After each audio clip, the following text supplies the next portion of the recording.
कानारिया कुणकन जनी लोह लिंगन में, कानारिया कुणकन जनी लोह लिंगन में, मोहब्बत जे मैदान में पया लाल लुछन, पाणे बधन पटियूं पाणे चिकिया कन, वटां वाढोड़न रही अचे रातड़ी। हाणे आउं गुज़ारिश कंदुसि सिंध इंडिजिनस राइट्स अलायंस जे मरकज़ी सदर ऐं हिन तहरीक जे रूरवां साईं ख़ुदादीन शाह खे त हू अचे हिन मेड़ खे मुखातिब थिए। मुझा काबिल एहतराम दोस्तों, साथियों, आऊं तव्हां सभिनी जो शुक्रगुज़ार आहियां जो मलीर जे इन ॿिनि अहम मसलनि ते तव्हां मुख़्तसिर कोठ ते हिते गॾु थी हिन एहतजाज में शिरकत करे मलीर जे ज़मीननि खे बचाइण, मलीर जे ॻोठनि खे बचाइण, मलीर जे ज़मीन जी 30 साला ज़रई ज़मीन जी लीज़ बहाल कराइण जे लाइ करे सिंध इंडिजिनस अलायंस जो साथ ॾिनो आहे। इन ते आउं तव्हांजो शुक्रगुज़ार आहियां। अॼोको ॾींहुं हिकु तमामु ख़तरनाक ॾींहुं आहे। हिन ई ॾींहं ते असां ऐं बलोचिस्तान जे अज़ीम अॻवान शहीद अकबर बुगटी खे शहीद कयो वियो हो। अकबर बुगटी जो ॾोह रुगो इहो हो त हुन बलोचनि जी सरज़मीन, मज़लूम क़ौमनि जी सरज़मीन, उन ते थींदड़ जबर ॾाढ ऐं उते नियाणी जी लॼा लुट ऐं गैरत जो मुज़ाहिरो कंदे पंहिंजे सरदारीअ खे छॾे मैदान में निकिरी पियो। उन जे नतीजे में उनखे शहीद कयो वियो। अॼु सॼी सिंध, सॼो बलोचिस्तान उन ई सूरत हाल मां गुज़री वियो आहे जिते 70 सालनि खां वठी 75 सालनि खां वठी असीं रहूं पिया। उहा साॻी सूरत हाल का तब्दीली कोन आई आहे। हिकिड़ो ॾींहुं बि असांजे लाइ बहितरु कोन आयो आहे। ख़ुसूसन असीं जेके कराची शहर जा माण्हू आहियूं, सिंधवासी आहियूं, मुख़्तलिफ़ प्रोजेक्टनि ऐं साज़िशनि जे करे असां खां पंहिंजी ज़मीन खसी पई वञे ऐं उनखे तरक़ी जो नालो ॾिनो थो वञे। त बाबा, तरक़ी जे नाले ते स्टील मिल थी ठहे, तरक़ी जे नाले ते पोर्ट कासम था ठाहियूं, तरक़ी जे नाले ते MD जूं स्कीमूं थियूं ठहनि, हीअ झंगा बरपटा, हिते माण्हू आबाद थींदा। पर उन तरक़ीअ असांखे तबाही खां सवाइ ॿियो कुझु बि कोन ॾिनो आहे। दुनिया में तरक़ी उन ई खे चयो वेंदो आहे जेका उतां जे मक़ामी माण्हुनि जे लाइ हुजे, उन्हनि जे नस्लनि जे लाइ हुजे, उन ई खे उन मां को फ़ाइदो पहुचंदो हुजे। जेका तरक़ी असांजो वजूद में सारे छॾे, असांखे पंहिंजे वतन मां बेदख़ल करे छॾे, असांखे पंहिंजे ॻोठनि मां बेदख़ल करे, उहा तरक़ी न पर उहा ग़ुलामी आहे, उहा तबाही आहे। असांखे उहा ॻिचीअ में विधी वई आहे जेको असां तक़रीबन जेको आहे सो लोढ़े रहिया आहियूं ऐं उन मां असांजी जान नथी छुटे। दोस्तनि तमामु घणो ॻाल्हायो आहे ऐं सॼा जेके असांजा मक़सद आहिनि, इंडिजिनस अलायंस खे कहिड़ी ज़रूरत पई आहे जो असांजी न हिते ज़मीन आहे, न वरी असांजो को ज़ाती मफ़ाद आहे। उन जे बावजूदि उहे माण्हू हिन तहरीक में शामिल आहिनि, उन्हनि क़ुर्बानियूं ॾिनियूं, उन्हनि जेल खाधा आहिनि, उन्हनि जी तमामु वॾी जिदोजहद आहे। इन ई करे त हुनखे पंहिंजे ज़मीन सां, पंहिंजे माण्हुनि सां, पंहिंजे वतन जे माण्हुनि सां मोहबत आहे ऐं उन्हनि खे इहो नज़र अचे पियो त असांजो वजूद ख़तरे में आहे। जेकॾहिं असीं अॼु पंहिंजे तारीख़ी फ़र्ज़ खां ग़फ़लत कईसीं, असां ख़ामोश थी वेही रहियासीं, त सुभाणे असांजो वजूद ख़तमु थी वेंदो हलियो। असां जेके हिन सरज़मीन जा मालिक आहियूं, इन्हनि जो नालो निशान बि कोन लभंदो। इन्हनि शयुनि खे नज़र में रखी मलीर जे कुझु दोस्तनि ऐं हीअ तहरीक जो आगाज़ कयो आहे जेको आस्ते आस्ते वधे पई। जेतोणीकि असांखे तमामु तारीख़ी धचका लॻा हिन तहरीक जे दौरान, पर उन जे बावजूदि असां हौसलो न हारियो आहे, हिमत न हारी आहे। जंहिं मक़सद लाइ इंडिजिनस अलायंस ठहियो, उहो मक़सदु खणी अॻिते वधूं पिया।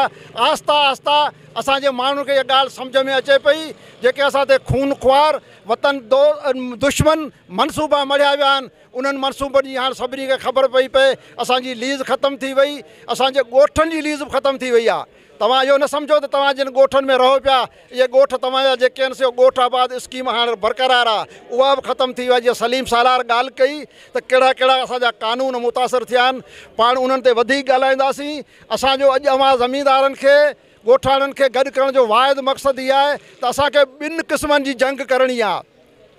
असांखे कंहिंखे बंदूक कोन्हे हणणी, कंहिंखे लठ कोन्हे हणणी, पर पंहिंजे ज़मीर जे आवाज़ मुताबिक़ असांखे पंहिंजो आवाज़ु बुलंद करिणो आहे। असीं यक आवाज़ थी चऊं था त मलीर जूं ज़री ज़मीननि जूं लीज़ूं बहाल करियो। जेकॾहिं तव्हां बहाल न कयूं त असां अदालत में असांजी कानूनी टीम वेठी आहे, असां हुनजो जाइज़ो वठंदासीं, असां चैलेंज कंदासीं गवर्नमेंट जे हिन फ़ैसिले खे त असांखे ज़मीनूं बहाल करे ॾियो। इन जे लाइ आउं तमामु जेके ज़मींदार दोस्त असांजा हिते माण्हू उन्हनि खे चवां थो त पंहिंजा काग़ज़ जेके उन्हनि जे 30 साला लीज़ जा काग़ज़ आहिनि, उन्हनि जो इजाज़नामो, उनजी जेका ढल जी रसीद आहे, लीज़ मनी जी रसीद ऐं उन्हनि जो ऑर्डर जेको अलाटमेंट ऑर्डर आहे, उहे गॾु कनि त जीअं इन्हनि जो जाइज़ो वठी असांजी लीगल टीम असां गवर्नमेंट सां बि अप्रोच कंदासीं, वज़ीर आला खे बि लिखंदासीं, वज़ीर रेवेन्यू वज़ीर खे बि लिखंदासीं ख़त। जेकॾहिं उन्हनि क़ानूनी फॉर्मेलिटी तौर ते जेकॾहिं न थियो त असां अदालत में वञी करे पंहिंजे माण्हुनि खे हक़ वठी ॾियण जी कोशिशि कंदासीं। असांजो कमु कोशिशि करणु आहे, जिदोजहद करणु आहे। बाक़ी जेकॾहिं माण्हू गॾु थिया ऐं बहितर तरीक़े सां उन्हनि पंहिंजी नुमाइंदगी की पंहिंजे आवाज़ खे बुलंद कयो त यकीनन हुकूमत मजबूर थींदी, उन ते फ़ैसिलो ईंदो असांजे हक़ में। ॿिए पासे सिंध असेंबली में हिकिड़ो बिल 1 ऑगस्ट ते पेश कयो वियो, जंहिंमें मलीर जूं 17 देहूं, जंहिंमें दाॿे जी माना ईअं असांजे ज़िले जो आख़िरी छेड़ो ठठो उतां खां शुरू करे बलोचिस्तान ताईं जेके असांजूं देहूं आहिनि उन्हनि खे उन में शामिलु करे 17 देहनि खे सैटेलाइट टाउन जो मनसूबो रुथियो वियो आहे। असांखे हैरत थी थिए त जेके अॻे केडी जूं स्कीमूं थुकूं पियूं झलीनि, उन्हनि में कोई माण्हू आबाद थियण लाइ तयारु कोन्हे। जेके सोसाइटियूं आहिनि प्राइवेट, उहे ख़ाली पियूं आहिनि, उनखे पाणी कोन थो मिले, उन्हनि में माण्हू आबाद कोन था थियनि। 100 अहिड़ा प्रोजेक्ट आहिनि जेके रुलनि पिया, उहे आबाद कोन था थियनि, उन में माण्हू पंहिंजा घर नथा ठाहिनि। त पोइ सैटेलाइट टाउन ठाहिण जी कहिड़ी ज़रूरत आहे? कंहिंखे ज़रूरत आहे? केरु माण्हू जो मुतालबो थो करे? आउं त इहो चवंदो आहियां त मलीर एक्सप्रेस वे जंहिंजो जेको ज़िक्र थो थिए त इहो कहिड़े असांजे MP MN जो मुतालबो हो? मलीर जे माण्हुनि मां कंहिंजो मुतालबो, पर न जिन जो मुतालबो उन्हनि इहो ठारायो आहे। हाणे उन्हनि जे लाइ इहो चयो थो वञे, 3-4 ॾींहं अॻु अख़बार में बि आयो आहे त हिनखे दाॿे जी इकनॉमिक ज़ोन सां ॻंढियो वेंदो। हितां मलीर मां आणे पोइ वरी उनखे दाॿे जी खयो वेंदो। उन विच में बाक़ी जेके रहिया आहिनि दाॿे जी घग्घर जा ॻोठ, उहे बि उनखां मुतासिर थींदा। त जेका बि स्कीम ठहे थी उहा असांजे लाइ नथी ठहे। अहिड़े तरीक़े सां हीउ जेको मोतमार मनसूबो आहे, सिंध दुश्मन मनसूबो जंहिंखे असीं चऊं था, इहो ठाहियो ई नहीं करे वियो आहे त उन में समूरा असांजा ॻोठ बेदख़ल थींदा, समूरनि माण्हुनि खां ज़मीन खसी वेंदी। जीअं बहिरिया में थियो आहे, बहिरिया जो हिकिड़ो ॿियो शिकिल आहे। बहिरिया त 3-4 देहनि ते मुश्तमिल आहे, पर हीउ 17 देहनि ते मुश्तमिल आहे। अंदाज़ो त लॻायो ही केॾो वॾो मनसूबो हूंदो जंहिंमें केरु आबाद थींदा। यकीनन उनखे आबाद करे हितां जेके MN MP थींदा, उन्हनि जूं सीटनि ते हो कब्ज़ो कंदा। सुभाणे हिते असांखे जेको थोरो घणो हक़ हाकिमियत जो या असांखे नुमाइंदगी जो जेको, हालांकि असांजा नुमाइंदनि मां असीं मुतमिन कोन आहियूं उन्हनि जे कारकर्दगी मां। इहा त सॼी तारीख़ भरी पई आहे त सिंध असेंबली हुजे या क़ौमी असेंबली हुजे, उन कॾहिं बि अवाम दोस्त कानून पास कोन कया आहिनि। अंग्रेज़नि जे दौर खां वठी 1936 खां वठी असेंबलियुनि जो किरदारु अवाम दुश्मन रहियो आहे। 1 यूनिट कंहिं ठारायो ऐं असांजा जेके बि असां ते कानून मढ़िया विया आहिनि उहे कंहिं ठाहिराया आहिनि? असेंबली जे मेंबरनि ठाहिराया आहिनि। MDA एक्ट कंहिं ठाहिरायो जे असांखे सॼी ज़मीननि तां बेदख़ल कयो? इहे बि असांजे नुमाइंदनि फ़ख़्रिया अंदाज़ में चयो त असां MDA ठाहिराई आहे। असां हुन वक़्तु मुखालत कई, सलीम साहिबु चयो असां भरपूर मुखालफ़त कई, जेका रिकॉर्ड ते ॻाल्हि मौजूदु आहे त MDA KDA को फ़र्क़ु कोन्हे को, इहो सिंध दुश्मन मनसूबो आहे, हिनखे नथा मञूं। पर जिन हमारनि खे शौक़ु हो उन्हनि शौक़ु पूरो करे ॾिठो। हाणे उनजा नतीजा जेके निकिता आहिनि, उन MDA वरी जेको उन में एक्ट में 2013 में हिननि तरमीम करे उनखे सॼी मलीर जे ज़मीन जो इख़्तियार ॾेई छॾियो आहे। उन सां वधीक मस्तु थी वियो आहे। हाणे वरी 23 में ॿी तरमीम करे उनखे जेको सैटेलाइट टाउन ठाहिनि था। त हर मनसूबो असेंबली जेको ठाहियो आहे उहो असांजे मफ़ाद में न, बल्कि असांजे दुश्मनीअ में असांजो जेको वजूदु आहे उनखे ख़तमु करण लाइ ठाहियो आहे। इन करे अचो त गॾु थियूं, सभिनी मसइलनि ते जेके बि असांजे वजूद जे ख़िलाफ़ु मसइला आहिनि, पंहिंजा दोस्त ठाहियूं, पंहिंजा हामी ठाहियूं, पंहिंजा इतिहादी ठाहियूं ऐं असां ते फ़र्ज़ु वाइद थिए त असां जिते ॿिया दुनिया जा कमकार करूं था, शादियूं गमियूं उन्हनि में शरीक थियूं था, उते क़ौमी मेड़ाकनि में बि शरीक थियूं। जेकॾहिं असां उन्हनि जो मेंबर बणिजी सघूं था मेंबर बणिजूं, जेकॾहिं उन्हनि जी का ॿ क़दम उन सां भरे सघूं था त उन सां भरे। जेकॾहिं तव्हां पंहिंजो क़ौमी वजूद सां ऐं क़ौमी तहरीकनि सां पंहिंजो पाण खे न जोड़ियो, जेसीं ताईं तव्हां तमाशा ई बणिया रहिया, होटलनि ते वेही फिल्मूं ॾिसंदा रहिया, तेसीं ताईं तव्हांजा ॻोठ न बचंदा। सुभाणे तव्हांजा बच्चा तव्हां ते लानतूं विझंदा त असांजे वॾनि असांखे ॾुख जी सूरत हाल खां आगाह कोन कयो, असांखे ॿुधायो कोन। अॼु असीं उन्हनि जी सज़ा लोड़ियूं पिया उनजे ख़ामोशी जी। ख़ामोशी बि हिकिड़ो जुर्म आहे, हिकिड़ो ॾोह आहे। हिकिड़ो माण्हू फुरिजे पियो, लुटिजे पियो, हुनजो घरु तबाह पियो थिए, पोइ बि चए थो ख़ामोश आहियां, अदा मुंहिंजो विञे न को अचे पाणी फलाणा खे फलाणा मोह ॾींदा। मुंहिंजा बाबा ख़ुदा जे वास्ते पंहिंजो पाण खे बचायो, पंहिंजे नसलनि खे बचायो, अचो इन तहरीकनि में शामिलु थियो, इन क़ौमी तहरीक जो साथ बणिजो, पंहिंजा इत्तेहादी ठाहियो, सॼी सिंध खां सपोर्ट वठो, बलोचिस्तान जे माण्हुनि खां सपोर्ट वठो, पाकिस्तान जे माण्हुनि खां सपोर्ट वठो, पंहिंजा इत्तेहादी बनाए तव्हां पंहिंजे केस खे अॻिते खणंदा त इनशाला तव्हांखे उनजो फ़ाइदो मिलंदो। हिते असां पंहिंजो खीरथर नेशनल पार्क जी ॻाल्हि अथई, तव्हां हिन ते आवाज़ु उथारियो आहे, इंडिजिनस अलायंस जा दोस्त विया, उन्हनि जी फ़ोटोग्राफी कई, सभु कुझु कयो, गवर्नमेंट उनजो नोटिस वठिया, कुझु दोस्त पिटीशन में बि विया आहिनि, हाई कोर्ट स्टे करे छॾियो आहे। हाई कोर्ट जो कल्ह फ़ैसिलो पढ़ो, उन इहो चई छॾियो त सिंध गवर्नमेंट खे 1 एकड़ ज़मीन अलाट करण जो इख़्तियार बि हाणे कोन्हे को। चीफ सेक्रेटरी खे घुराने पाबंद कयो त लिखत में कोर्ट में जमा कराए त सिंध गवर्नमेंट का बि ज़मीन अलाट कोन कंदी के प्रोजेक्ट खां। इहा तव्हांजी कामयाबी आहे। इहे कामयाबियूं तॾहिं थियूं थियनि जॾहिं तव्हां घरनि खां ॿाहिरि था निकिरो। सो महिरबानी करे सिंध इंडिजिनस अलायंस जो साथ ॾियो। असीं चयूं था त असांजा मेंबर बणिजो, असांजा साथी बणिजो, असांजा अॻुवान बणिजो, असांजा अॻुवान बणिजी पंहिंजे केस खे खणो त इनशा ताला पाण पंहिंजी मंज़िल माणींदासीं। बाक़ी कंहिंजे आसरे न लॻो, का बि पार्टी, को बि चूंडियल नुमाइंदो अव्हांजो मसइलो हल न कंदो, न माज़ी में कयो आहे न हाणे कयो आहे। हाणे बि ॻाल्हियूं घणियूं थींदियूं, वाइदा घणा थींदा, जीअं तव्हां हीअ 15 साल लगातार ॾिठो आहे, उन में केतिरा वाइदा थिया आहिनि। तो कुझु कोन थींदो, सरब मुड़सी कंदा, हुमत कंदा ऐं उन सां अव्हांजो जेको मसइलो आहे उहो हल थियण तरफ़ वञे थो।